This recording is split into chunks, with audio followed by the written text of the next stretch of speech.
내려가다가 다리가 이렇게 삐끗 꺾였는데 전혀 못 쓰겠는 거예요. 그래서 정형외과 가니까 끝이 새끼 발가락 위에 있는 발등뼈가 아주 똑 부러져서 이렇게 벌어졌더라고요. 그래서 기부스를 하고 열심히 쫓아다녀요. 어제도 집회했고 오늘도 집회 왔습니다. 은혜로 이 어린 나이에 써주셔서 감사하죠. 방년 74세밖에 안 됐으니 어리죠. 그죠? 그래도 남편 퇴근하고 오면 식사하시라고 고등어 지져놓고 돼지고기 김치찌개 지져놓고 계란 후라이 해놓고 콩나물 무쳐놓고 예편내과와 어미과와 죽일 놈의 모성애를 향한 하나님의 어명을 받자와 이렇게 여러분 뵈러 왔습니다. 기쁘고 고맙습니다. 잠깐 기도할까요? 아, 우리 어르신 박수 쳐주시면 한 번에 다 치셔야지 신나지.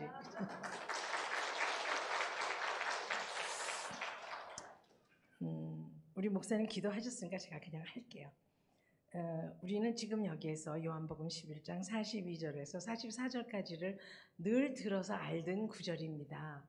그리고 이게 죽은 나사로를 살리시는 예수님의 특별하신 은혜를 베풀어 주시는 장면인 거 여러분 잘 아시잖아요.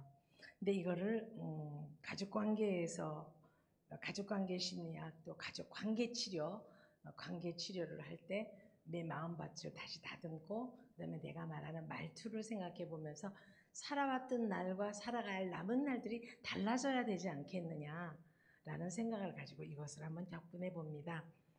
항상 내 말을 들어주신 줄 내가 알지만은 그래도 이 말씀을 하는 것은 우리를 위함이 아니라 둘러선 무리를 위함이라. 그러니까 나는 예수님이 이적을 베푸시는 것도 하나님의 역사도 알지만 둘러선 사람들이 그걸 좀 보게 했으면 좋겠다라는 마음 때문에 이렇게 요청을 하고 나사로야 나오너라라고 말씀하시니까 죽은 나사로가 배로 동인체로 나온다라는 말은 유대의 장례 문화와 우리나라의 장례 문화가 비슷해요. 유대의 장례 문화는 왜 옛날 기저귀배 같은 면 있죠. 기저귀배 같이 생긴 면. 남자분들은 죽어도 못 알아들어. 애기 기저귀를 안 갈아줘 봤으니까. 이제 이거 상당히 문제가 되는 거를 내가 요즘에 그 법원에서 이혼 판결을 내릴 때 그걸 아는데 그렇게 이제 그런 거로 머리에 두건을 쓰고 온몸을 이렇게 붕대로 감듯이 시신을 감아서 이렇게 장례를 치루어요. 근데 우리는 면이나 배나 비단으로 그 자기의 신분이나 경제 수준에 따라서 배로 한다든지 순면으로 한다든지 아니면은 그 삼배로 한다든지 아니면 비단으로 한다든지 해서 이렇게 옷을 크게 수의를 입히시죠. 수의를 입히고 여기는 이렇게 배로 이렇게 둘둘 감아요. 그런데 나사로야 나오너라 하니까 배로 동인체로 나왔어요. 그러니까 죽은 사람이 입은 옷은 산 사람이 입은 옷과 다를 수 있죠. 그죠? 다르죠. 그러니까 죽은 사람의 옷은 배로 동이었지만 산 사람은 산자의 옷을 입어야 돼요. 그래서 뭐예요? 풀어놓아 다니게 하기 쉽게, 활동하기 좋게, 그죠? 너무 자세히 설명하니까 오히려 그게 더 어려울 수도 있어요. 근데 그렇게 해서 다니는데 예수께서 풀어놓아 다니게 하라라고 말씀하세요. 산자는 산자의 옷을 입어야 되고 죽은 자는 죽은 자의 옷을 입어야 돼요. 여기서 우리는 하나 중요한 포인트를 하나 잡을 수가 있습니다. 교회를 다니기 전, 교회를 다니고 난 이후에 우리들의 영적인 인격이 일상생활에서 어떻게 달라졌나에 대해서 고민하시지 않았다면 지금으로부터라도 고민을 해서 하나님 부르시는 그날까지 인격을 영적인 인격으로 하나님에 의해서 예수님에 의해서 살아난 자답게 살아갈 수 있는 인격으로 바뀌어야 될 필요가 있지 않느냐라는 생각을 한번 해봅니다. 아멘. 알게 모르게 가족의 역사는 무서워서 어렸을 때 아버지한테 받았던 양육, 어머니 아버지가 주고받는 말을 통해서 알게 모르게 그 똑같은 패턴이 몇 대를 간다고 그랬어요 저번에? 잊으셔야지 또 제가 올 필요가 있죠. 최하 7대에서 8대를 가요. 저는 이제 신학을 공부하고 기독교 교육을 하고 그다음에 상담학을 하고 교육학을 하고 뭐 이제 목회 상담학을 하고 이렇게 저렇게 하나님의 말씀을 기준으로 인간을 이해하고 하나님의 말씀으로 회복시키는 방법론에 대해서 어떻게 접근해야 되는가라는 다양한 방법을 공부하면서 제일 먼저 은혜 받은 게 저예요. 아, 이건 남편에게 문제가 있다고 생각했지만 사실은 내가 가지고 있는 선입견, 내가 가지고 있는 미리 가지고 있던 내 생각과 내 생각의 틀이 문제가 있었구나. 자, 여기까지만 진도 나가고 한번 머릿속에 생각해 보세요. 알게 모르게 어머니 아버지는 그 아이의 인생을, 돌아가신 어머니 아버지가 살아있는 아이의 생각과 일상생활을 좌지우지할 수 있습니다. 그런데 예수를 믿고 난 이후 아니면 오래전부터 대대로 내려오는 모태신앙인이라서 습관적으로 믿었던 것에서부터 한 번쯤 산 자와 죽은 자, 다시 새롭게 태어난 본 어게인, 다시 태어난 우리가 늘 습관적으로 교회는 오고 말씀은 습관적으로 듣고 있지만 우리가 정말 습관적으로 내가 가지고 있는 생각이나 말투는 어떤 것이 있으며 아무리 가까운 가족이라 할지라도 아무리 가까운 아내와 남편이라도 내가 상처를 줄 수밖에 없었던 건 무엇이었으며 내가 관에 들어가고 묘에서 나를 장례를 치룰 때에 우리의 가장 가까운 이웃인 아내와 남편, 부모와 자녀가 우리 엄마가 나한테 생전에 이런 말을 하셨지. 우리 엄마가 화가 났을 땐 이렇게 말을 했지.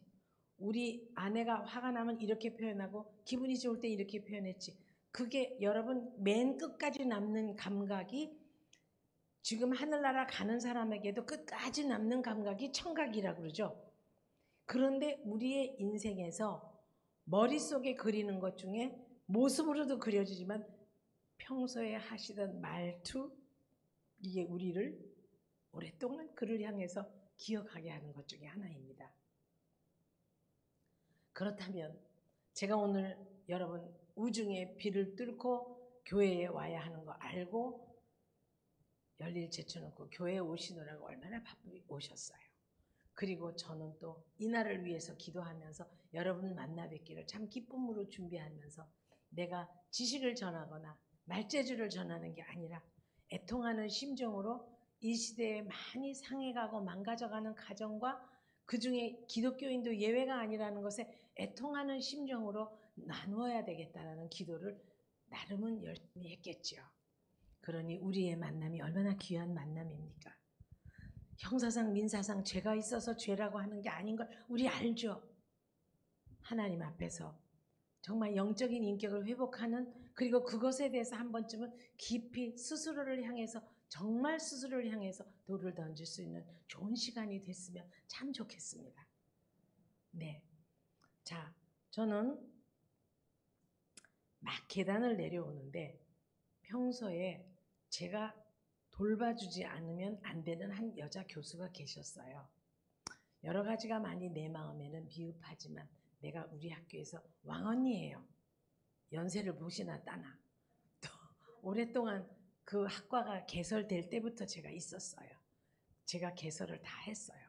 그래서 마음에는 좀 안 들지만 그래도 좋은 영향력을 미칠 수 있는 사람이고 또 공부를 일정한 기간 동안 소정의 과목을 다 학위를 마치고 박사를 받고 신학도 하고 다 훌륭하다 싶어서 이제 교수를 같이 하고 있는데 내가 이런 거를 준비해야 되지 않으면 안 되니까 요거를 준비하세요 라고 내가 왕언니니까 얘기를 하잖아요. 그런데 그분은 늘 말할 때는 네, 아까 조교한테 들었습니다. 알았습니다. 끊겠습니다. 딱 끊어요. 이건 어른한테 하는 태도가 아니다라고 사료되옵나이다. 그죠? 어떻습니까? 그걸 알려주면 조교한테 그 말을 들었더라도 그 조교는 내 말을 듣고 전한 거기 때문에 내가 그래도 이건 이렇게 해야 되고 이렇게 해야 됩니다.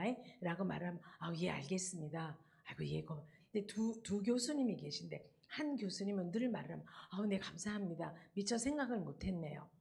자, 감사합니다. 미처 생각을 못했네요.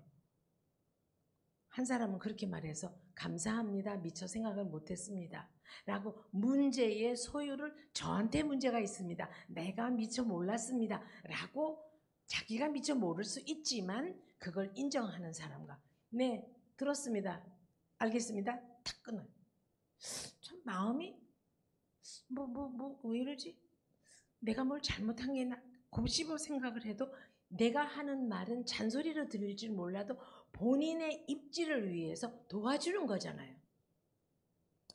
근데 한 사람은 그렇게 말하고 한 사람은 이렇게 말해요. 그래서 내가 이 사람 말하는 태도가 참 좀 변화시켜줘야 되겠다. 그러나 잘못 말하면 조심스러우니까 기회를 보고 있는 중인데 늘 전화를 할 때마다 말을 그렇게 받아요. 네, 아까 들었습니다. 알겠습니다. 끊겠습니다. 끊고 나서 굉장히 마음이 뭐지? 이런 마음이 들어요. 근데 역시나 전화벨이 울려서 막 내려가서 받으려고 막 급하게 하다가 삐끗 이렇게 됐어요. 그랬는데 괜찮은 줄 알았더니 지금 보니까요. 가지색도 그런 가지색이었고 부어도 그렇게 물 수가 없어요. 엉망이에요. 근데 내가 속으로 인간적인 짧은 생각에 에이 괜히 그 교양머리 없고 버르장머리 없는 교수 전화 받다가 나만 다쳤잖아 라고 생각이 드는 거예요. 제가. 근데 내가 다리를 다친 것과 그분이 평소에 나한테 하는 태도가 매너가 없었던 거하고 상관이 없는 건데 인간은 자신의 약점이나 자기가 피해를 입었거나 자기가 뭔가 속상한 일이 생기고 부정적인 일이 생기면 그 모든 책임을 저쪽에다 돌리려는 죄성이 있다라는 거죠. 인정하십니까? 특별히 저는 남편에게 저희 남편이 내가 이렇게 가면 오늘 내 욕을 얼마나 하면서 당신은 위대한 강사 노릇을 했나 이렇게 얘기를 합니다. 그 많은 이렇게 농담이 나올 수 있는 수준도 그렇게 쉽지는 않았는데 이제 그렇게 농담을 가끔씩 하셔요. 그런데 지금은 농담을 할 수 있는 세월이 많이 흘렀지만 신혼 때도 아니에요. 30대니까 신혼은 아니죠. 내가 25세에 결혼을 했기 때문에 때인데 병원에서 갑자기 콜벨이 울려요. 네? 내려온나?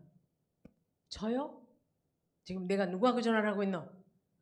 예, 저 지금 멸치 젓국을 데리고 있어서 온몸에서 젓갈 냄새가 나는데 지금 내려가기가 좀 얼굴이 깜깜한 아저씨가 왔다. 흑인이 오신 거예요. 얼굴이 깜깜한 아저씨가. 그래서 내가 예, 옷 갈아입고 젓국 냄새 나면 안 되잖아요. 그래서 막 부랴부랴 옷을 갈아입고 선풍기를 쬐고 향수를 뿌리고 그냥 향수 그리고 내가 뭐 도울 게 있냐라고 이제 말을 하고 나갔어요. 그랬더니 부작용이 여기 있었나 물어봐라. 예, 부작용이 있어요. Did you have a side reaction of the injection? 뭐 이렇게 해서 영어를 쫙 했어요. 그러니까 없대요. 그래서 내가 없다는 나도 알아듣는다. 저희 남편은 알아는 듣고 쓰기도 잘하는데 다만 외국인 울렁증이 있어서 외국인을 보는 순간 영어가 안 나와요.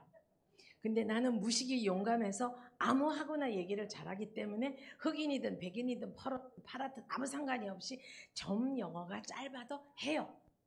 그러니까 나는 용기가 많고 그쪽은 용기가 없는 것 뿐인데 그냥 누가 뭐라 했어요.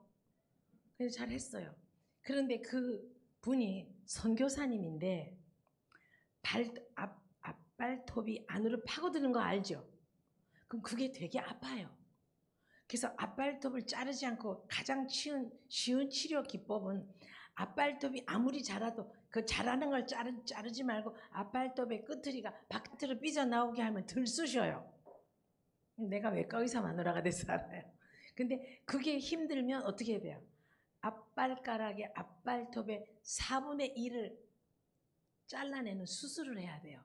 그렇게 되면 다음에는 그렇게 앞발톱이 안으로 파고드는 걸 ingrowing nail, 안으로 자라나는 ingrowing nail이다 이렇게 해요. 그게 안 걸려요. 그런데 저희 남편이 그 사람하고 얘기를 하면서 나를 시켜서 하니까 그 흑인 선교사님이 우리 남편을 보고 감사하다고 인사를 하고 You have a nice wife 그랬어요. 여기 LA 같아. 다 웃고 영어를 너무 잘하네. 그랬는데 그러자 우리 남편이 나도 안다 이 개새끼야. 그래서 자 의사 선생님이 끝에다가 개새끼를 붙였어요. 그건 뭘까요? 자기 컴플렉스예요. 자기는 다 알아듣기도 하고 다 하는데 울렁증이 있어서 말 못하는데 네 와이프 괜찮은 여자다라고 말하니까 나도 안다 이 개새끼야 그랬단 말이에요. 그러니까 개새끼는 안 해도 되잖아요. 정말 여유가 있으면 돼요.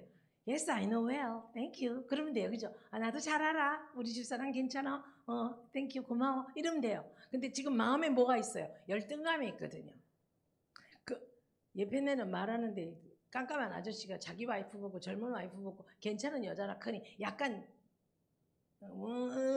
그런 거 그럴 수 있어요. 그래서 내가 얼굴이 민망한 거예요. 그래서 내가 가만히 있으니까 그 흑인 선교사님이 Do you know what's in the 개새끼? 너 개새끼가 무슨 뜻인지 아느냐? 라는 뜻이에요. 그래서 제가 했어요. 그가 말하기를 네가 너무 멋있게 말을 해줘서 고맙다 그랬다. 그래서 내가 개새끼 means nice guy. You are. 그랬어요. 그랬더니 어떻게 해도 마누라한테 한 점수 꿀린 거예요. 그렇게 생각할 거 없잖아요. 자기는 독일어도 잘해요. 일어도 잘해요. 나는 단지 영어를 조금 스피킹 잉글리시를 조금 더 할 뿐이에요. 용감이 무쌍해서 무식이 용감해서. 근데 그날 저녁에 집에 들어와가지고 그날은 예수를 안 믿는 나이가 돼서 우리 아빠가 예수를 지금은 장로님이라서 절대 일찍 그런 걸 취급을 안 합니다만은 화가 나가지고 이만치 돼서 그때는 뭐 문라이트 오브 신라, 더 티어스 오브 목포 많이 부르고 다닐 때 집에 들어와서 Hey, come in. 물을 떠가지고 하니까 그 앉으라. 앉았어요. 네가 용산에서 놀았나 문산에서 이태원에서 이거 엄청난 욕인 거 아시죠? 그렇게 욕을 하는 거예요. 근데 어린 날 35, 6세 때는 그렇게 크게 마음이 상해서 잠이 안 와요. 그렇게 속이 상해서 잠이 안 어떻게 아내한테 말을 저렇게 할 수가 있을까? 저 사람은 언제 인격이 달라지지? 그러고 나서 그 이튿날 아침에 술이 깨면 털어라 미안하다. 털어라 미안하다. 한 번 들어간 게 털어집니까? 부지기수가 그런 일이 있었어요. 자, 제가 남의 남자를 흉보면 이게 상담에 윤리상 걸리니까 내 남자야 설마 날 잡아가겠습니까? 그치? 배째랍니다. 나도. 의사회를 간다고 기독의사회 예수 믿은 지 얼마 안 됐을 때 기독의사회에서 I'd rather have Jesus 주 예수보다 더 귀한 것은 없네를 의사 선생님이 부부가 4팀이 나와서 베이스, 엘토, 소프라노, 바리톤으로 쫙 하니까 저희 남편이 초대를 받아갔는데 제가 맨 처음에 남편을 초대할 때 마산시 의사회에서 의사회 그 병원 이름에서 왜 기독교 이름 있는 거 있죠? 뭐 성령의원 이런 거 그죠? 은혜의원 이런 데는 제일 기독교 병원이에요. 거기다가 전화를 해서 사모님 댁 그 사택 전화번호를 알아가지고 우리 남편을 초대해달라고 내가 부탁을 했어요. 그리고 회비는 얼마든지 낸다. 그리고 후원금을 그때 만약에 회비가 2만 원이면 10만 원, 20만 원을 내면서도 남편을 초대해달라. 그래서 예수를 믿게 하는 그 단체에 한번 간 거예요. 그래서 이제 기독의사회를 갔는데 기독의사회에서 그렇게 노래가 나오니까 은혜 받으시더라고요. 야, 아까 그분들이 사부 혼성 합창을 하는데 이거는 목포의 눈물과 신라의 달밤하고는 게임이 안 된다. 그러더라고요. 당연히 게임이 안 되죠. 그러더니 갔다 와서 내가 초대를 해달라 그래서 이제 성경 공부반 무슨 공부반 이런 데 이제 초대를 받아서 가면 회비와 그날 이제 저희 남편이 가는 날 식사를 주로 이제 그런 분들이 호텔에서 주로 모임을 해요. 조찬 기도회. 그럼 그날 식사비를 내가 다 대면서 해서 저희 남편이 예수를 믿게 된 거예요. 그런데 또 예수 믿는 분 중에서도 이렇게 말하는 분이 있었어요. 나랑 같이 둘이 가면 나는 남편하고 오랜만에 외출을 하니까 장롱에서 가장 이쁜 옷을 그날따라 골라 입겠죠? 그렇잖아요? 물론 둘이 갔다가 다시 집에 둘이 같이 올 거지만 둘이 갈 때 이쁜 옷을 입느라고 골라 입었어요. 골라 입었더니 누구를 보이려고 그런 옷을 짧은 걸 입었냐? 너는 본래 끼가 있다. 뭐 하여튼 아이고 그냥 갈 때까지 그런 소리를 했어요. 근데 그렇게 여러분 중에 혹시 남편에게 필요 이상으로 바가지를 긁거나 아내에게 필요 이상으로 잔소리를 많이 하는 대목이 있다면 자기는 미처 깨닫고 있지 못하지만 그 분야에만큼의 열등감이에요. 아무도 인정을 안 하시지만 사실이에요. 그래서 제가 목사님 앞에서는 다 우리가 교양 있는 교인이고 하나님 앞에는 오래전에 들켰으나 단지 성도님이나 목사님에게 안 들킨 죄인이라는 것을 저부터 신고합니다. 우리는 그래요. 그러나 오늘 이 말씀을 들으시고 나이가 들어가면서 아내에게 기왕이면 따뜻하게, 남편에게 기왕이면 따뜻하게 인격적으로 존중을 받고 있다라는 느낌이 드는 말을 할 수 있는 것은 산자의 옷과 죽은 자의 옷으로 풀어놓아 다니게 하라는 명령을 받으시는 겁니다. 아멘. 일상생활은 누구에게도 들키지 않고 가족끼리만 알고 있어요.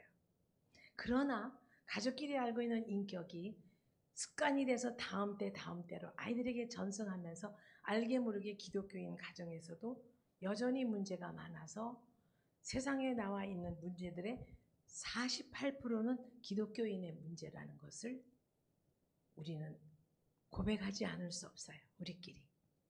그래서 말투를 곱게 하는 것은 상당히 중요한 인격의 큰 덕목이고 영성이 있는 영적 인격이 회복돼야만 그렇게 할 수 있다고 저는 생각을 해요.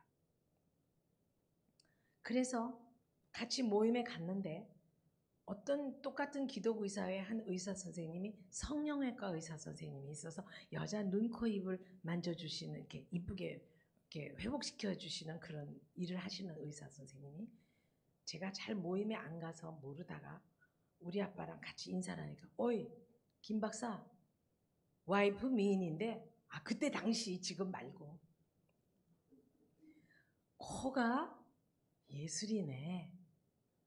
어디서 한 수술이야? 이렇게 말했어요. 그래서 저는 안 했다 했다도 안 하고 나는 안 했어요. 칼 안 댔어요. 안 했다 했다 소리도 안 하고 우리 아빠도 가만히 있다가 우리 남편이 집에 오더니 그 남자한테 어떻게 보였길래 코가 수술이 했냐 안 했냐 그러냐. 내가 내 잘못이 아니잖아요. 자 여러분 근데 내가 30대 때 있었던 일이 지금도 잊혀지지가 않아요. 왜? 너무 마음이 아팠어요. 이 얘기를 해야 되나 말아야 되나 하나만 하고 목사님 나중에 야단 치실 거 있으면 야단 치세요. 제가 잘못했으면 야단 치세요. 산부인과적으로 혹이 있었던 모양이에요. 근데 42살인데 혹이 있었던지를 제가 몰랐어요. 몰랐는데 신발을 신으려고 보니까 여기는데 자꾸 맴돌고 신이 끼워지지가 않아요. 그래서 이거 왜 이러지? 내가 왜 이러지? 라고 앉아서 아기에게 신발을 신기듯이 내 손으로 내 발에 신을 신겼어요. 그리고 시어머님이 다녀가시는데 생선 살을 다 발라서 생선은 구이를 좋아하셔서 조기를 다 발라서 은박지다가 싸서 도시락을 싸고 옛날에 내가 30대 때는 물수건이 없어서 조그만 물수건 있죠. 그거를 비닐에다 싸서 냉동실에 얼려서 기차간에서 손 씻으시고 식사하시라고 다 준비를 하고 과일을 깎아서 예쁘게 해서 도시락을 싸갖고 여기다가 모셔다 드리고 왔는데 내가 계단을 짚다가 신발이 띠릭 떨어져 나갔는데 그거 집을 수가 없어서 계단에 앉아서 그거를 신었어요. 왜 그러지? 그리고 어지러워서 혈압을 재보니까 혈압이 50에 40이에요. 50에 40이면 저희 남편이 보더니 외과적으로나 내과적으로는 나는 모르겠고 부인과적으로 무슨 문제가 있는지 모르니까 한번 병원에 가보라고 해서 남편의 후배 병원에 날 데려다 줬어요. 그러더니 이거 사모님 저희 집에서는 못 만집니다. 빨리 서울로 수술하러 가십시오. 갑자기 응급 환자가 된 거예요. 그래서 제가 왜 그러지? 왜 그러지? 그런데 피라는 게 터져야지 위험하지가 않지. 안으로 안 터지고 안으로 퍼지는 거는 다른 장기를 상하게 하잖아요. 그래서 큰일 났다 싶어서 오빠인 고려대학교 의과대학 병원장한테 전화를 하니까 엑스레이 찍은 거, 금식한 거, 피 검사한 거, 소변 검사한 거 다 가지고 지금부터 금식을 하고 내일 아침 9시 반에 수술 스케줄을 잡을 테니까 7시 비행기를 타고 오라 그러더라고요. 그래서 제가 이제 갔는데 여러분 어떻게 해요? 저희 남편은 지금 생각하니까 지금 이해를 하니까 남편이 나를 사랑하지 않아서도 아니고 미워서도 아니라는 걸 알아요. 지금은 알아요. 그러나 칠순이 돼서 깨달았어요. 많은 서러움을 갖고 있었죠. 보세요. 젊은 날에 내가 가지고 있던 아픔이 얼마나 컸는지 남한테는 대접받고 늘 대접받는 직업을 갖고 있었지만 남편한테 가장 아픈 아픔을 갖고 있었어요. 아침에 그래서 비행기를 타러 가려고 그러는데 저희 남편이 여보 당신은 강철 같은 여자야. 당신은 대처 수상보다도 더 강한 여자지. 내 환자는 오늘 아침에 9시 반에 내가 수술을 해야 되는데 그 환자는 혈압이 50에 30이야. 너는 50에 40이니까 그 여자보다 나아. 혼자 갈 수 있겠지? 오케이. 잘 다녀오도록 등을 탁 밀어서 보내요. 눈물이 주르르 났어요. 앞이 어지러워서 신발을 못 신는 여자에게 트렁크를 들고 한쪽에다는 성경책과 성경 필사하던 것과 가계부까지 가지고 하루 종일 내일 아침에 수술하러 가려고 7시 비행기 탈 여자가 여러분 혹시 이거 알아요? 지금은 다 김을 양념을 해서 구워서 잘라서 팔죠. 근데 그 김 10,000원어치 하고 원래 100장 들어있는 거 10,000원어치 하고 어떤 게 더 싸요? 100장이 더 싸요. 살림을 알뜰하게 할 거라고 그거 100장을 밤새 칠해서 아이들은 계란하고 김하고 김치만 있으면 먹는다 싶어서 아이들한테 엄마가 3일만 자고 온다고 약속을 해놓고 그거 김을 잔뜩 해서 아이들이 먹는데 지장 없게 하려고 사는 거 파는 거 안 살라고. 지금 생각하니까 왈가갈라 그러네요. 참 무섭게 알뜰하게 살면서 시동생 신우님 8번 시집장가 보내고 대학 시키고 다 했는데 그 맛에 절 7개 주신 시어머니가 예수가 좋은 양반이야. 그리고 예수 믿으셨다 그랬어요. 동서도 다 예수 믿고. 구원은요. 구원하는 방법이 다양한 방법이 있겠지만 예편내과는 예편내를 제대로 살면 구원되더라고요. 왜 아멘을 안 해 이 동네는. 그래서 그렇게 해놓고 트렁크를 들고 기죽지 않으려고 지하철 손잡이만한 귀걸이 하고 허리 쏙 들어가는 거 있고 혼자서 비행기를 타고 갔는데 가면서 눈물이 비행기에 딱 타니까 눈물이 나요. 비행장까지 우리 집에 있는 앰뷸런스 기사가 태워다 줬는데 참 원장님은 이상해요. 전라도 분인데 지그각시가 지금 죽게 생겼는데 남의 환자 본다 그래요. 난 이해가 안 돼요. 원장님 좀 뭐라 하시오. 기사가 이제 원장이 없으니까 내 앞에서 본인 환자에게 충실한 건 의사의 덕목이야 라고 말을 했지만 속으로 네 말이 100번 옳다. 그죠? 그리고 이제 갔어요.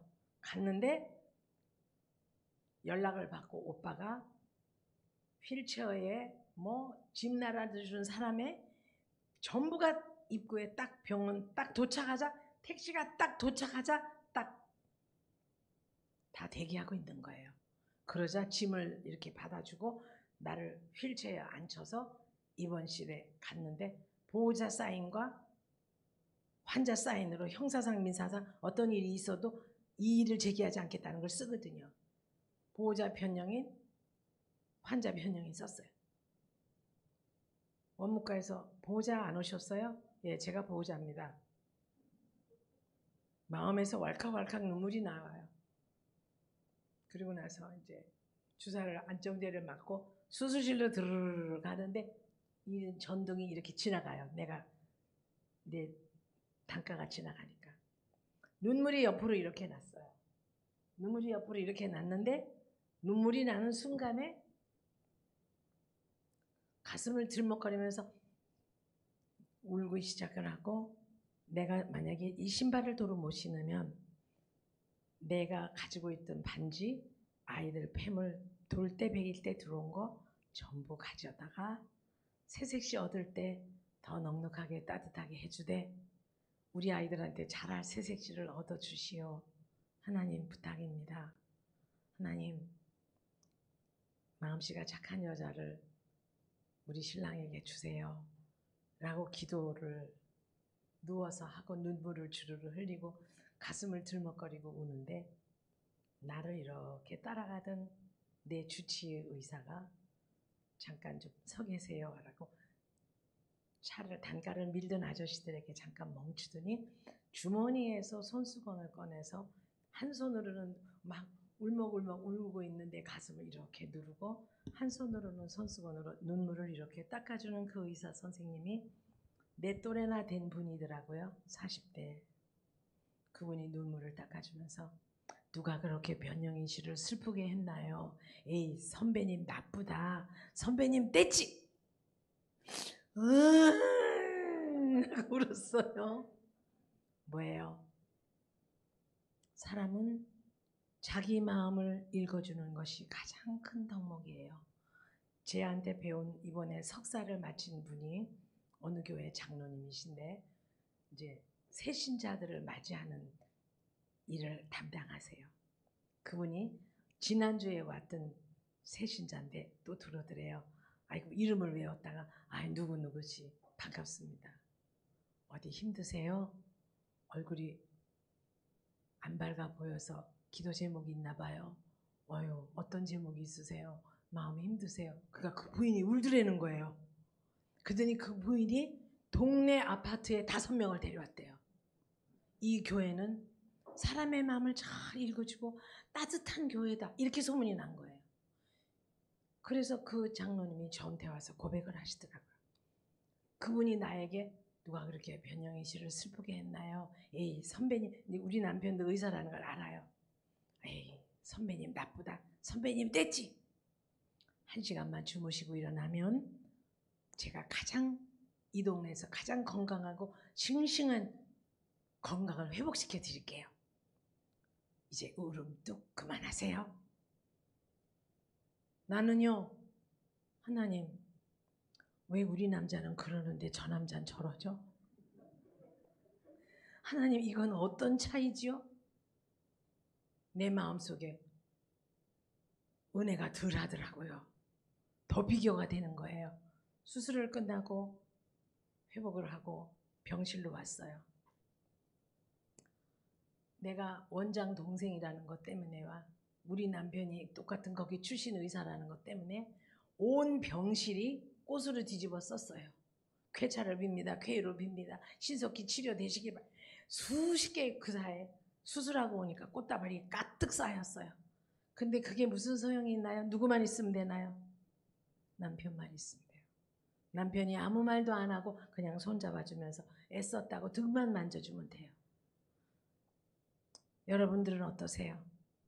이제 여기 보니까 젊은 분들도 계시지만 그래도 인생을 중반쯤 사신 분들이 계셔서 나머지 인생은 따뜻하게 사실 필요가 있어요.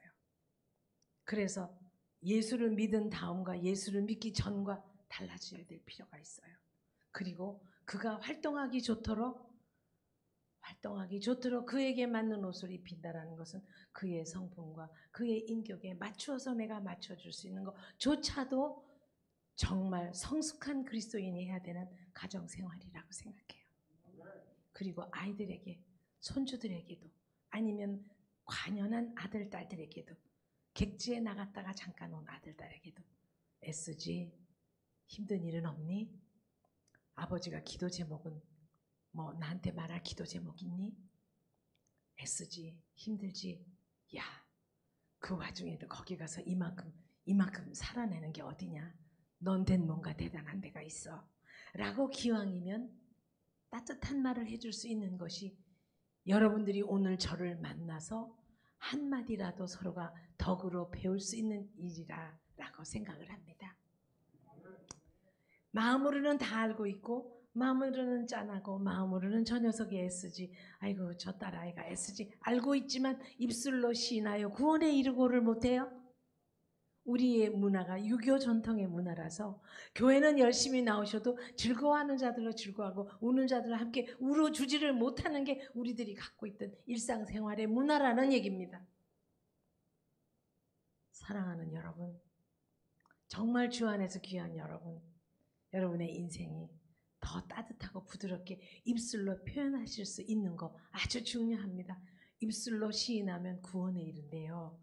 그가 나와 더 절친해지고 인생의 어려움을 같이 나눌 수가 있고 따뜻함을 나눌 수가 있어서 우리가 이 다음에 하늘나라로 갈 때에 우리에 대한 추억과 아름다운 것을 가지고 그 다음 세대를 또 이어가는 힘이 된다는 것을 우리가 알 필요가 있어요. 제가 저번에 의사소통 기법에도 잠깐 나눴었죠. 오늘은 조금 더 다른 걸 가지고 얘기를 할게요. 혹시 아기 때 우리 어머니 아버지들이 우리를 키우셨을 때 참 슬프고 속상했던 그런 것들이 정말 싫었는데도 한참 아이들을 키우고 우리가 부부지간에 생활을 하다 보면 똑같은 방법으로 할 때가 없었던가요? 똑같은 방법이다 이러면 안 되는데 이런 거 느끼지 않으세요? 목사님 이 교인들은 너무 영적 생활 수준이 훌륭해서 대화가 안 돼요. 더 훌륭한 걸 가지고 왔어야 될 것 같아요. 자, 제가 요거를 조금 이렇게 하면서 예. 아니 괜찮아요. 제가 할 수 있어요.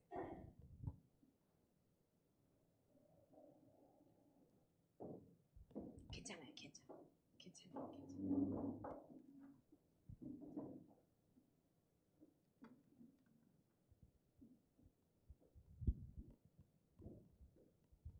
자, 우리들은요 알게 모르게 흉을 보면서도 닮고 또 흉을 보면서 닮은지도 모르면서 닮게 돼 있어요.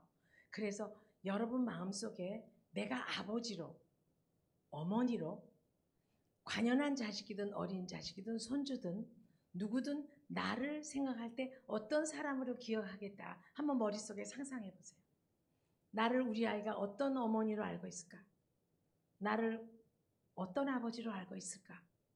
때로는 그 추억이 두려울 수도 있고 이제부터 바뀌어질 수도 있어요. 그렇죠. 그리고 또 하나 올라서 내 아내가 나를 어떤 남편으로 기억하고 있을까? 어떤 아내로 기억하고 있을까? 이거를 좀 한번 생각해 볼 필요도 꼭 있어요.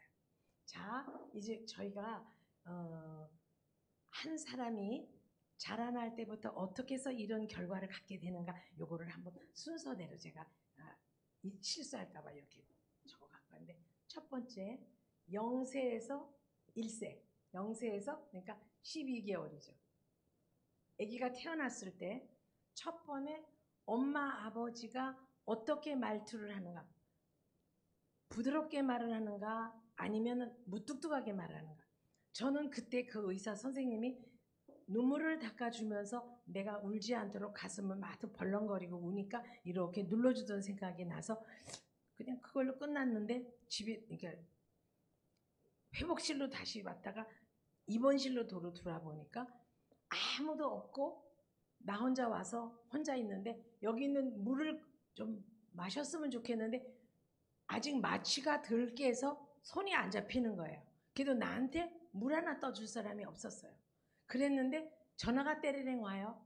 전화를 받으니까 여보 수고했어. 수술 잘 됐고 출혈은 멎었고 혈압 정상 모든 것이 정상 수고 다 끊었어. 그러니까 내가 누구를 뭐 화를 내거나 야단을 하거나 뭐 왜 안 왔냐 나는 뭐 이렇게 말할 그런 계제가 안 돼요. 그런데 지금 와서 생각하니까 저희 남편은 나를 미워서거나 나를 안 따라가고 싶어서라기보다 우리 어머님이 늘 하신 말씀 중에 내가 너를 의사를 만들었을 때는 너희 아버지가 술 먹고 애매기고 힘들었어도 내가 너 하나 보고 살면서 네가 훌륭하게 성공하기를 바라고 네가 우리 집의 기둥이며 너는 너의 아버지보다 나는 너를 더 남편 이상으로 생각한다. 너는 돈을 벌면 아내가 가져가기 전에 모든 돈을 네가 계산해서 엄마한테 다 붙여야 된다. 그리고 네 밑에는 아직 공부해야 될 동생이 줄줄이 사탕으로 있다. 근데 너희 아버지가 가지고 있는 돈은 얼마 안 되니까 네가 번 돈은 다 내 돈이다 라고 세뇌를 시켰기 때문에 우리 어머니는 아들을 보고 사셨던 거기 때문에 아들이 아들 겸 남편 겸 그저 아버지 겸 우리 아빠의 남편의 마음속에는 어머니를 배신하면 그건 죽일 놈이야. 무슨 말인지 이해가 되죠? 그러니까 아내를 돌보기보다는 오늘 이 환자를 봐야 되고 수술 스케줄대로 나가고 내가 오늘 하루 병원을 비면 우리 어머니를 섭섭하게 하는 일이 졸지에 일어나기 때문에 어머니를 기쁘게 하기 위해서는 아내를 슬프게 할 수밖에 없었던 그 시대의 맏아들이었다라는 것이죠. 난 그걸 몰랐어요. 언제 알았냐면 국제시장이라는 영화를 보는데 영화를 보다가 국제시장 영화 보신 분 있을 거예요. 해운대가 센텀시티가 된다고 땅값이 오른다고 딸들 아들들이 팔자고 난리죠.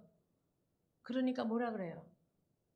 제사를 지내고 나서 아버지 초상화를 보고 이렇게 말하죠. 아버지 내 약속 지킨다고 욕받신다. 아버지하고 약속 지키려고 앞도리도 안 보고 더 벌었어 얘. 이제 동생들 다 시집장가 보내고 다 저거 집 그릇 제밥그릇 한 개네. 나는 이제 제대해도 되지. 그리고 울어요. 생각나시죠?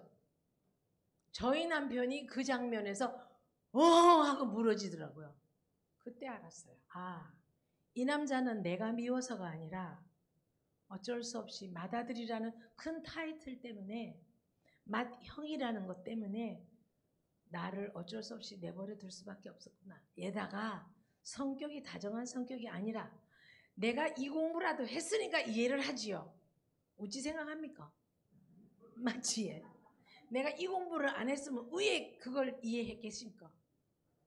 그랬는데 그때도 이해를 못하다가 국제시장이라는 영화에서 무너지는 남편을 보고 이 남자의 마음속에 맏아들이라는 타이틀이 너무나 무거웠구나. 그렇다면 같이 사는 내가 이해하지 않으면 누가 알고. 당신 그게 그렇게 아팠군요. 나 몰랐다. 내 더 잘해야 될 텐데. 내 미안해요. 아니다. 내가 더 미안하다. 지금도 아니다. 내가 더 미안하다고 했지만 어머니 아버지 돌아가신 지 오래됐어도 그 습관은 여전히 남아있어서 나를 서럽게 할 때가 너무 많지만 그것조차도 하루아침에 바뀌는 게 아니라는 것 때문에 다음 때에 연결되지 않도록 하는 것만 중요하지 이 남자를 뭐라고 하거나 서운해하면 안 된다라는 사실로 용서와 화해가 자연스럽게 일어날 수 있다는 얘기를 하고 있죠. 근데 이 의사 선생님 좀 보십시오.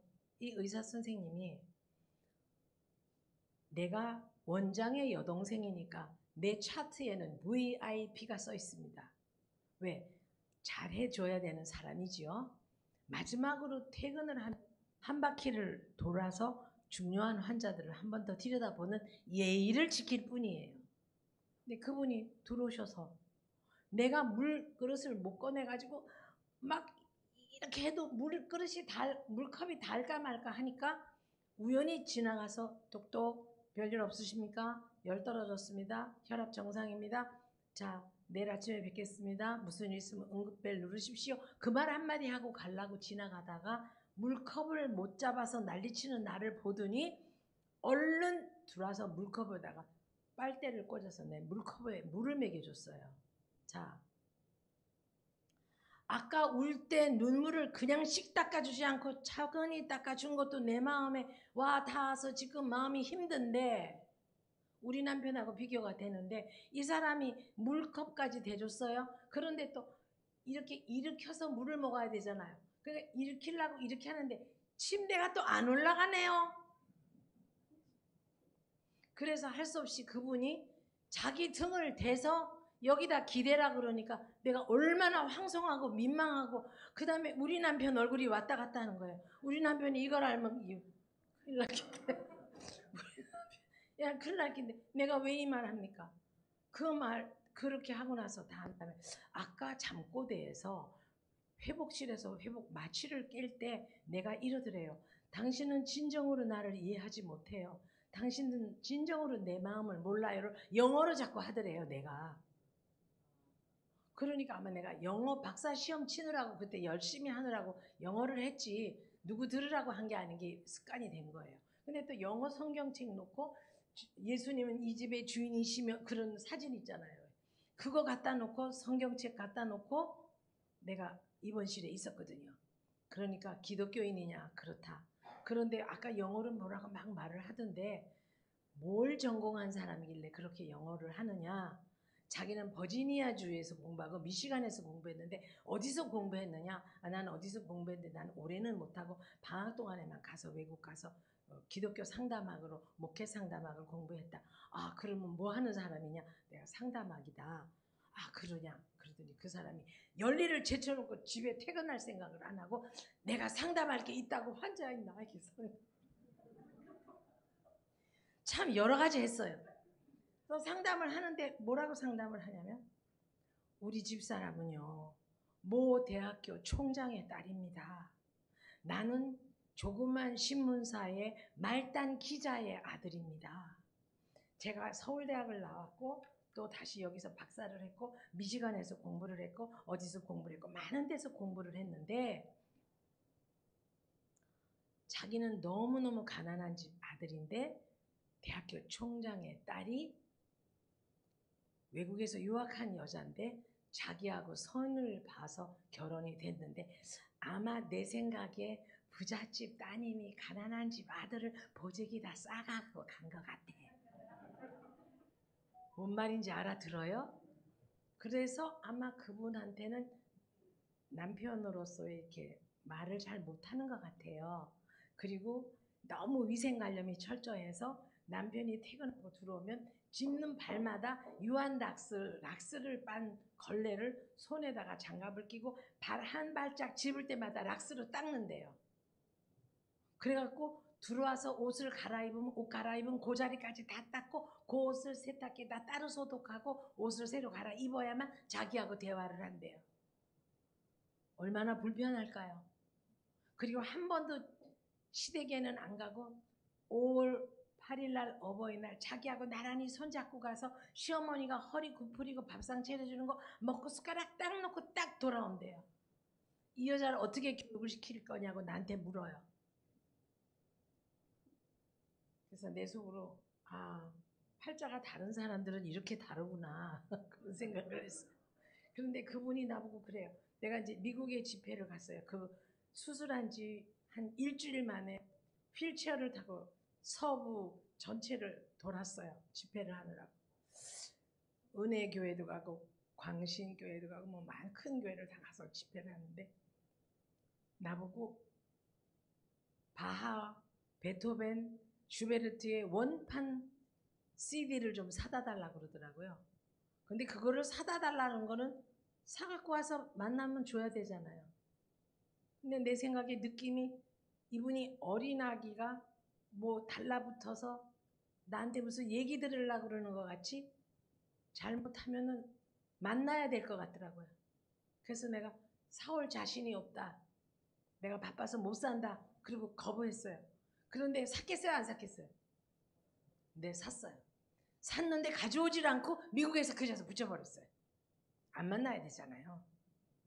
그 속상한 사람 내가 상담해서 될 것도 아니고 부인이 철이 나야 되지 그게 됩니까? 그렇잖아요. 자 여러분 어때요? 우리의 정서는 언제고 호시탐탐 우는 사자처럼 사단의 역사가 있을 수 있다라는 것과 그래서 늘 우리들의 추억 속에 우리 아내는 나한테 말을 따뜻하게 한 사람, 우리 남편은 나에게 말을 따뜻하게 한 사람. 지금 문제를 일으키는 많은 청소년들도 어머니 아버지가 사랑하는 마음은 똑같지만 사랑하는 말투가 옳지 않아서 문제가 되는 경우가 너무 많아요. 우리나라 사람들은 사랑스러운 아이들에게 가르치는 교육의 말을 기분 나쁘게 말하는 은사가 있어요. 그리고 쓸 때 이상으로 쓸 때 없이 말을 세게 해요. 이게 어느 면에서는 유교의 전통이지 기독교의 전통이 아니에요. 즐거워하는 자도 즐거워하고 우는 자도 함께 올라. 이 말은 정말 중요한 말인데 말을 부드럽게 하는 거 굉장히 중요해요. 그래서 여러분이 지금이라도 이렇게 말할 수 있어요. 나 원래 목소리가 크다. 그걸 어쩌 끄고 네가 고치 끌까? 마 생긴 대로 사는 기다. 됐다. 이렇게 하지 마세요. 목소리가 크면은 좀 더 부드럽게 줄이세요. 노력을 하세요. 살아있는 한 하늘나라 가기 전까지 우리는 인격 공사 진행 중. 인격 공사를 날마다 해야지 인간이에요. 그죠? 짐승은 그냥 살던 대로 살아도 죽는데 아무 지장 없지만 우리는 하나님 앞에 가면 어떻게 했는지 다 하나님이 기록하고 계세요. 그래서 정말 성경 말씀처럼 살으려고 부드럽게 말하려고 애쓰시고 내 목통이 커서 그렇다라고 하지 말고 그 말을 할 때도 부드럽게 내가 목소리가 워낙에 커서 그런데 이거 좀 줄여야 되는데 말이다. 그제? 할머니 노력할게. 여보 내가 노력할게요. 여보 내가 목소리 줄이려고 노력할게. 좀 이렇게 해서 인격이 연세가 드시는 것만큼 인격이 자라나야 된다라고 생각을 합니다. 외람됐다면 용서하시기 바랍니다.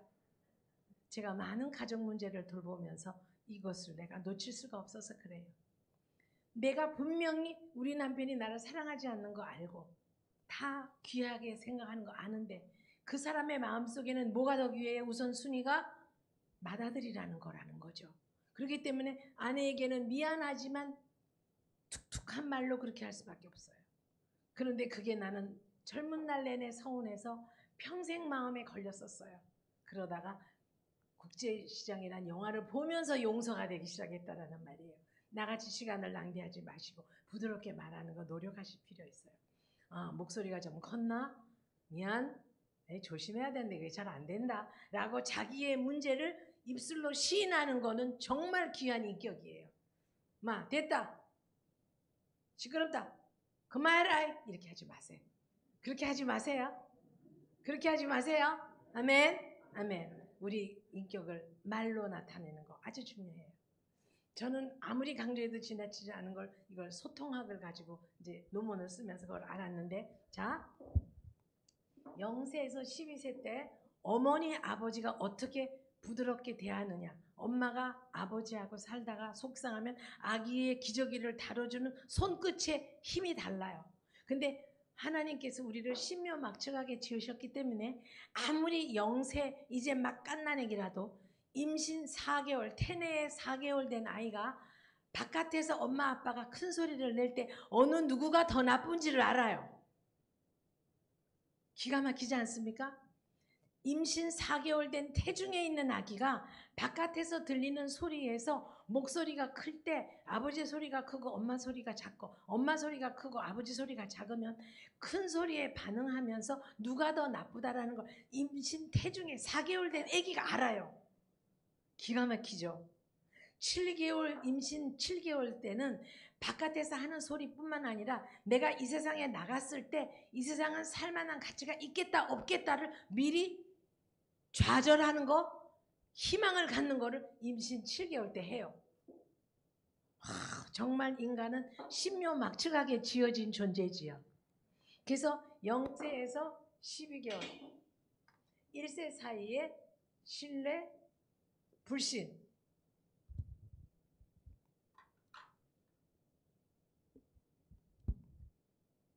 불신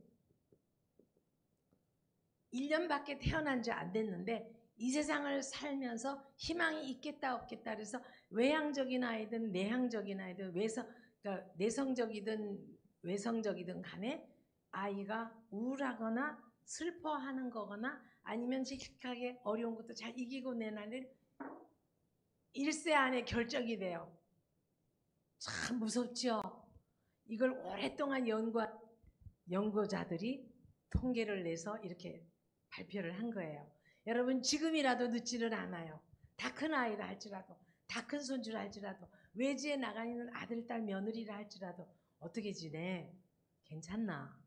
그래, 힘든 거 없나? 엄마가 기도해 줄 거 없나? 내 기도하마. 기도했대. 기도한대.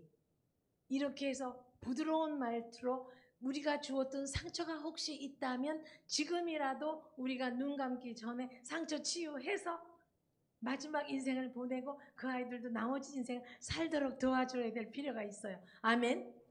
그렇죠? 두 번째 단계. 1세에서 3세. 1세에서 3세는 신뢰, 불신, 자율, 수치. 자, 이제 1살에서 3살 만으로 얘기해요. 만 3살밖에 인생을 살지 않았는데 이 세상은 믿을만해. 이 세상은 살만해. 이거는 엄마의 손끝이 가볍고 기쁘고 엉덩이 두들겨주면서 아이고 시원하겠다. 아이고 응가했죠요. 아이고 시화했죠요. 이렇게 기쁘게 대하는 것과 아무 말도 안 하고 아이고 비 오는데 기저귀 아이고 또 기저귀 사러 가야 되는데 마트에 언제 가지? 아 또 샀네. 얼마 안 남았는데 아이 내 못 산. 이렇게 말을 안 한다 할지라도 아이를 다루는 손끝에서 아이가 이거를 느끼게 돼 있어요. 참 인간을 신묘막측하게 하나님이 지으셨죠. 우리는 근데 그때 깨달았는지 안 깨달았는지 기억이 없어요. 근데 그것이 연결이 된다라는 거죠. 여기에서 이제 1년에서 3년 살았는데 신뢰를 형성한 아이는 스스로 바람직한 쪽으로 자기 스스로 배워요. 자기 스스로. 엉금엉금 기어가다가 뜨거운 거 있으면 스스로 안 만지고 불신을 가지고 있는 아이는 자기 자신에 대해서 나 같은 게 나 수치스럽게 생각하고 바람직한 쪽으로 가려는 마음이 없어요. 자, 3세에서 6세.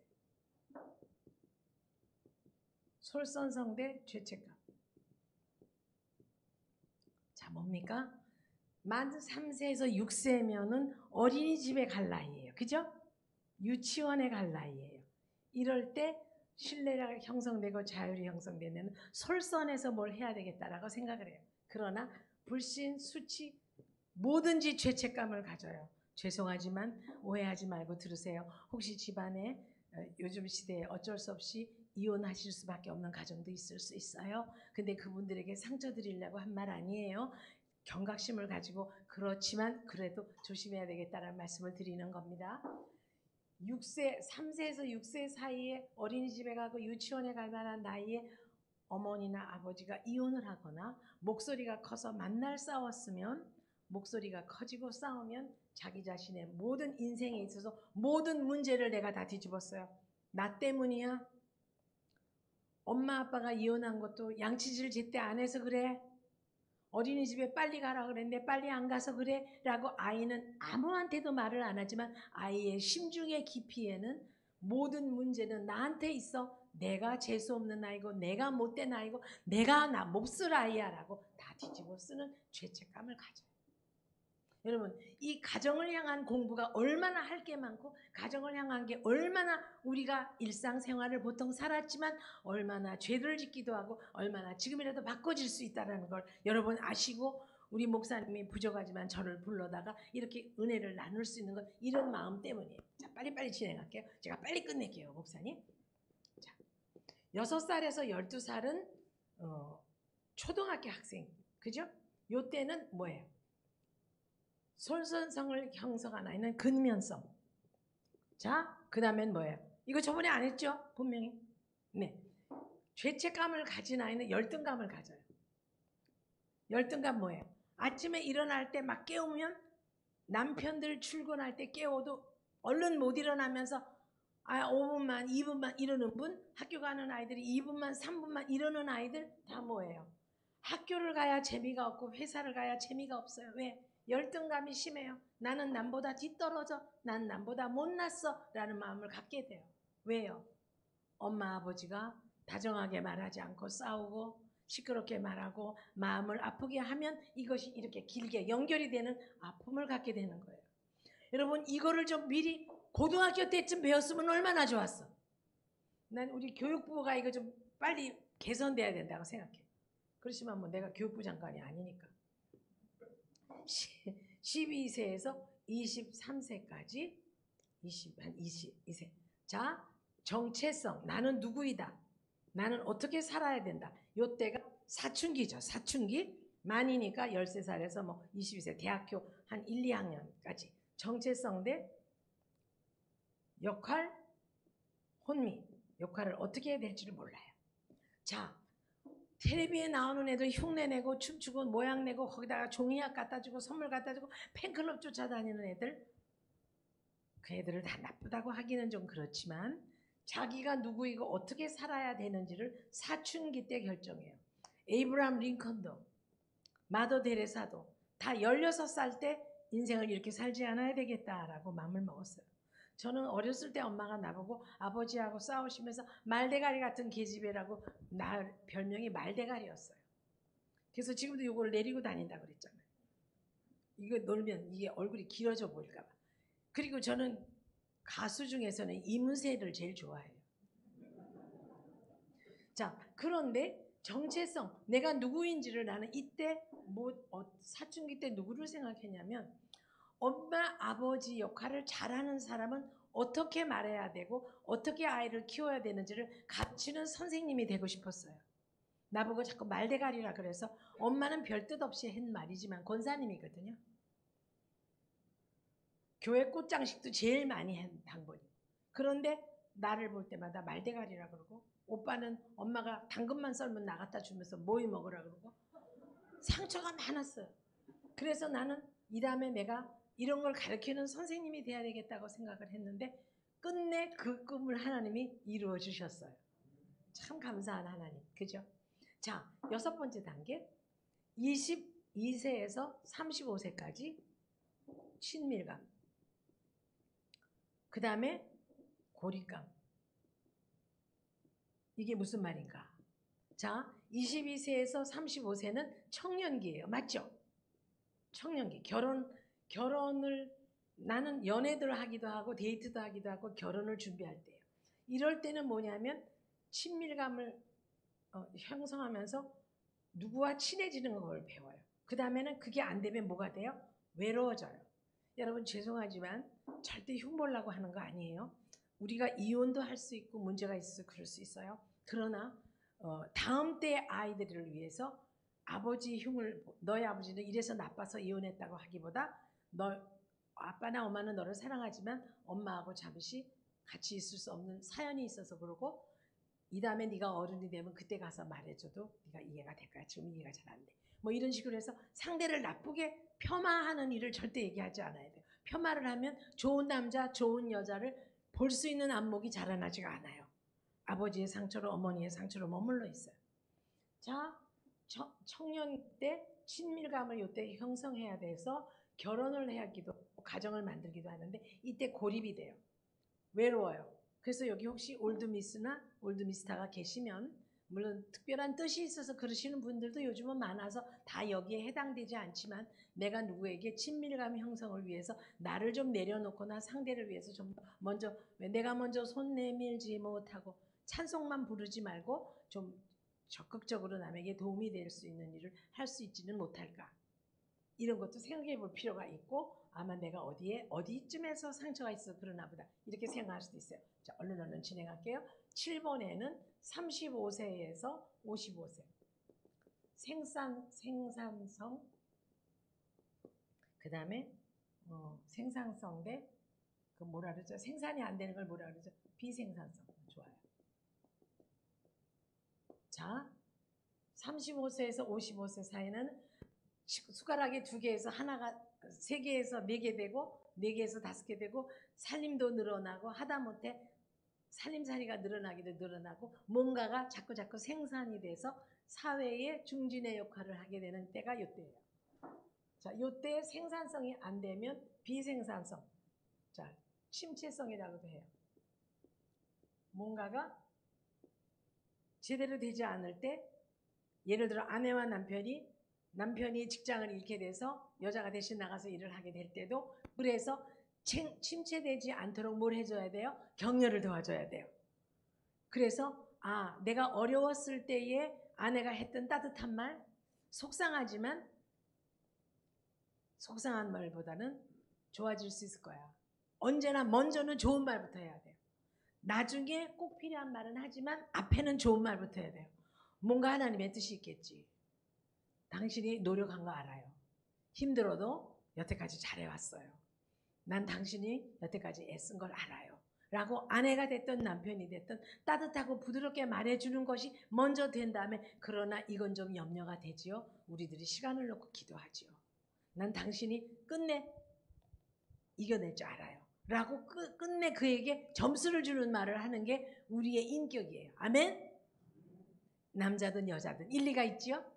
우리는 그렇게 살아야 돼요. 그게 기독교인의 일상생활의 자세예요. 자, 그 다음에 8번째. 55세에서 하늘나라 갈 때까지. 여기는 자아통합. 네, 절망감. 혹시요, 여기 연세 높으신 어른 중에서 안 그러신 분이 많지만 집에서 짜증을 많이 내거나 화를 많이 내거나 내 시키는 대로 해. 내가 원래 그래. 라고 말하시는 분들은요. 여러분들 마음속에 왜 그런 줄 아세요? 가난했든 못 배웠든 못 살았든 직장이 있었든 없었든 험하게 살았든 부유하게 살았든 간에 모든 것을 통합해서 이만하면 최선을 다했다. 이게 자아통합이에요. 우리가 많이 못 배울 수도 있고 못 가질 때도 있었고 도탄에 빠질 때도 있었고 직장이 없어서 떼거리가 없을 수도 있고 아이 월사금을 못 줄 때도 있을 수 있어요. 그러나 그때 당시에 최선이었고 지금 돌아보면 모든 것이 은혜로다. 라고 우리는 자기를 통합할 수 있어야 되는데 꼭 쥐고 나 요거 상처야. 나 이거 이랬어. 당신이 그때 이랬어. 이거 하지 않으셔야 돼요. 짜증을 많이 내는 노인이 계시다면 짜증을 많이 내는 부인이 계시다면 짜증을 많이 내는 아버지들이 계시다면 내 자신 스스로에게 절망감을 느껴서 그래요. 아니에요. 우리는 하늘나라 갈 때까지 끊임없이 우리의 인격을 재공사하고 바꿀 필요가 있고 따뜻하게 해서 우리끼리 가족끼리 먼저 다독거리고 부드럽게 말하고 언제나 좋은 말을 하고 나중에 그러나 이거는 놓고 기도하자. 너무 알뜰한 여자가 저는 이제 남편이 돈 좀 쓰자. 쓸 돈이 없는데 우리 남편은 돈을 쓰자 주의고 나는 안 쓰자 주의고 그래서 늘 부딪혀요. 근데 내가 이거는 이렇게 아껴서 이걸 해야 되지요. 그러면 얼마나 모으나 보자. 막 이렇게 그렇게 말했는데 요즘은 제가 그렇게 안 해요. 당신은 적서적 필요한데 꼭 돈을 잘 분배해서 우리를 행복하게 해주려고 그러는 거 알아. 라고 먼저 말해요. 알면 됐지. 그럼 빨리 돈을 내놔야지. 그렇게 말해요. 그럼 내가 알겠지만 요번에는 요거만큼만 쓰면 안 될까? 라고 절충을 하면서도 절대 부딪히지 않으려고 아주 인격적으로 말하려고 노력 중에 있어요. 제가 하는 노력 여러분에게도 전용됐으면 하는 마음으로 이 말씀을 드려요. 그래서 우리는 말을 참 이쁘게 해야 돼요. 목사님 다 됐어요? 이제 저희 아이가 초등학교 다닐 때 제가 아이가 초등학교 다니는데 3학년 때 담임선생님이 저를 좀 오라 그러는 거예요. 그러니까 초등학교에서 선생님이 오라 그러면 겁나죠. 애가 뭐 실수했나 싶어서. 그런데 그 아이가 나한테 야단을 맞을 때마다 너는 이 약속을 지켜야 돼. 포도를 그려놓고 잘했을 때는 까만 포도, 안 했을 때는 퍼런 포도를 붙여서 한 달에 포도가 퍼런 게 몇 송이가 있나를 이제 체크하면서 가르쳤어요. 그리고 이걸 아직 했으면 매를 맞아야 돼. 5대를 때렸어요. 이렇게 때리기도 했어요. 그랬는데 이 아이가 맞을 때마다 했어요. 너는 지금 교육을 받고 있어. 구박을 받고 있어. 뭐야? 요셉이 말해봐. 교육이요. 근데 교육은 너무 무서워요. 그리고 나서 매를 맞았어요. 다독거려줬어요. 왜 맞았는지 설명해주고 다음에 이렇게 하지 않기로 약속을 또 하고 그리고 안고 머리통을 안고 기도를 해줬어요. 하나님 우리 아이가 약속을 잘 지키게 그리고 아주 훌륭한 아이 되게 해주세요. 기도했어요. 그러면서 내가 때린 사람은 마음이 아프고 맞은 사람은 맞은 데만 아프니까 너는 맞은 데가 아프지만 엄마도 마음이 아파. 이렇게 말을 했어요. 학교에서 장학사 선생님이 오셨다고 떠들지 말라고 그랬는데 교장 선생님 방을 지나서 복도를 지나서 첫 교실이 우리 아이 반이었나 봐요. 초등학교 3학년 때. 담임 선생님이 오라 그래서 가보니까 우리 아이가 선생님이 요셉이 어머니 저는 살다가 요셉이 같은 아이를 처음 봅니다. 첫 마디가 뭘 잘못해서 이러지? 그런데요 이 아이가요 난 이런 아이를 처음 봐요. 앞으로 이 아이가 어떻게 될지 좀 지켜보고 싶어요. 갈수록 더 태산이에요. 무슨 말을 했길래 그러나. 네, 어머니 직업이 뭐세요? 아, 저요 대학에서 강의하는데요. 그때 내가 강사였어요. 전임 교수가 아니고. 아, 그러세요? 실례지만 뭘 전공하셨나요? 네, 가족관계 심리학인데요. 아, 그래요? 그래서 그러나? 하루는 교장 선생님이 장학사하고 지나가면서 떠들었다고, 첫 교실부터 떠들어서 장학사한테 우리 학교 인상을 나쁘게 했다고 담임 선생님이 야단을 맞으셨대요. 그래서 손바닥을 화가 나서 담임 선생님이 교장 선생님한테 야단 맞은 화풀이로 아이들을 3대씩 때려줬대요. 애들이 다 찔찔 울고 집으로 갔는데 그 분단장만 남아서 뭐 청소를 한대나 그런데 우리 요섭이가 안 가고 저쪽에 교탁 끝이 여기서 교탁인데 저 뒷문에서 안 가고 이렇게 쳐다보고 있으니까 김요셉 집에 가! 왜 안 가? 선생님 드릴 말씀이 있습니다. 뭘 드릴 말씀 있어? 빨리 가! 너 당번 아니잖아. 네, 갑니다. 그런데요, 제가 가서 꼭 드릴 말씀이 있어요. 말해 거기서. 아니요, 가서 말해야 돼요. 아, 그래? 와, 빨리 와. 빨리 와! 어때요? 선생님, 우리 엄마가 그러는데요. 맞은 사람은 맞은 데만 아프지만 때린 사람은 가슴이 아프다는데 38명을 때렸으니 얼마나 선생님이 가슴이 아프시겠어요. 아마 선생님은 집에 가서 잠을 못 주무실 것 같아요. 얼마나 마음이 아프시겠어요. 그렇지만 선생님, 아이들은 떠들면서도 잘 큰답니다. 그런데 그래도 아이들은 크지만 위로는 필요하거든요. 선생님은 위로가 필요하신 분이에요. 선생님, 제가 위로해드리고 가려고요. 제가 깜짝 놀랐대요. 8년을 초등학교 3학년 담임만 했는데 이런 아이를 처음 봤다. 그래, 위로를 그럼 어떻게 할 건데? 선생님, 손을 내밀어 보세요. 손을 내밀었대요. 아니요, 이렇게 내밀더래요. 뒤집으라고 그러더래요. 그래서 그랬더니 우리 아이가 무릎을 한쪽으로 꿇고 마치 기사가 춤을 추자고 Shall we dance? 하듯이 손끝을 잡더니 뽀뽀를 손에다 2번 해주면서 또 만져주면서 선생님, 아이들은요 잘 크니까 오늘 밤 푹 주무세요. 위로받으시기를 바랍니다. 그러면서 자기가 눈물이 왈칵 나더래요. 나는 가슴이 아프지도 않았고 이 아이같이 생각이 깊지도 않았는데 어떻게 너는 그런 생각을 했니? 그랬더니 에이, 말씀은 나 아프지 말라고, 마음 아프지 말라고 그러시지만 잠 못 주무실 것 같아서요. 사랑하는 여러분, 누이들을 키울 때는 저도 소리도 지르고 이리 와봐, 혼나야 돼, 이렇게 키웠습니다. 이 아이를 키울 때는 공부한 것대로 흉내를 내봤어요. 흉내를 냈더니 우리 아이가 늘 바른 말, 고운 말, 으뜸상을 타오는 아이가 됐어요. 주 안에서 사랑하는 여러분, 이제부터 우리가 하늘나라 언제 갈지 그날은 하나님만 아시지만 그 순간까지도 우리들의 사랑하는 가족들에게 그들의 청력을 행복하게 해드리자고요. 그래서 아름다운 어머니, 아름다운 아내, 남편, 아버지가 되기를 간곡한 마음으로 부탁드렸고, 나머지 자아를 통합하셔서 못 배웠던, 가난했던, 때거리가 없었던, 상처가 많았던 절망을 느끼기보다는 우리 모두는 하나님 안에서 이만하면 감사하다라고, 그러나 인격의 말은 더 이쁘게 하는 우리들 되기를 기도합니다.